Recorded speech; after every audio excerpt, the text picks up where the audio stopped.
काफ़ी दिलचस्प थी बिहार की वो विधानसभा, स्पष्ट बहुमत नहीं मिला था। नीतीश कुमार ने शपथ ली, फिर राबड़ी देवी ने शपथ ली। आपको लालू जी की तरफ से या नीतीश जी की तरफ से क्या ऑफर था?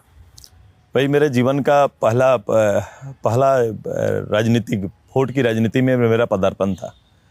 मैं वोट की राजनीति से और वहाँ की परिस्थिति से बिल्कुल अनभिज्ञ था, लेकिन एक दृढ़ निश्चय था कि अपने प्रदेश के लिए मैं बना हूँ, अपने प्रदेश के लिए। और हम लोग अपने आप को फ्रीडम फाइटर से कम नहीं समझते थे। लगता था झारखंड आंदोलन में लड़ रहे हैं, लेकिन अपना जो गुरूर था वो देश की लड़ाई की तरह था कि मैं एक चौहद्दी पर खड़ा हुआ एक वॉलंटियर, मैं अपने देश के लिए लड़ रहा हूँ। बिल्कुल इसी तबके का था।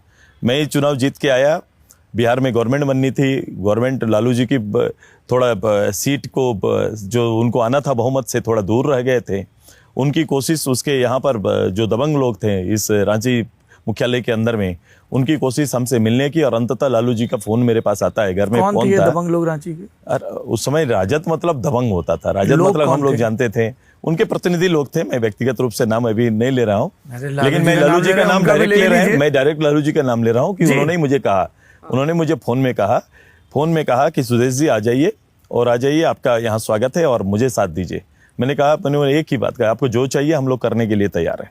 आप मंत्रालय ले लो और जो सुविधा चाहिए हम आपके लिए करने के तैयार हैं। मैंने एक शब्द उनको फोन ही में अपने घर से कहा था, मुझे कुछ नहीं चाहिए झारखंड राज्य के सिवा, मुझे झारखंड दे दो, मैं आपको समर्थन देने के लिए आ रहा हूँ। तब उन्होंने मुझे कहा था कि जो जागत है सो पावत है, जो सोवत है सो खोवत है, आइए आप पटना, हम लोग हैं, इंतजार कर रहे हैं आपका। मैंने अपना राजनीतिक जीवन का पहला कदम स्टेट के लिए उठाया। मैं विपक्ष में बैठना पसंद किया। मनस्पे मंत्रालय को मैंने ठुकराने का काम किया इस राज्य के लिए, और राज्य के गठन के तक हम लगातार जो हमारा सेकंड फोल्डर था उन्हीं के साथ रहे, जो हमारे फौजदार रहे जी। और फिर नया राज्य बना। फिर नया राज्य बना है 98 में। हम लोग, मैं वोट की राजनीति से पहले हमारा संबंध प्रारंभ होता है। 98 में आडवाणी साहब रांची आए थे, इसी लोकसभा की चुनाव की तैयारी को लेकर। तत्कालीन लोकसभा का चुनाव था।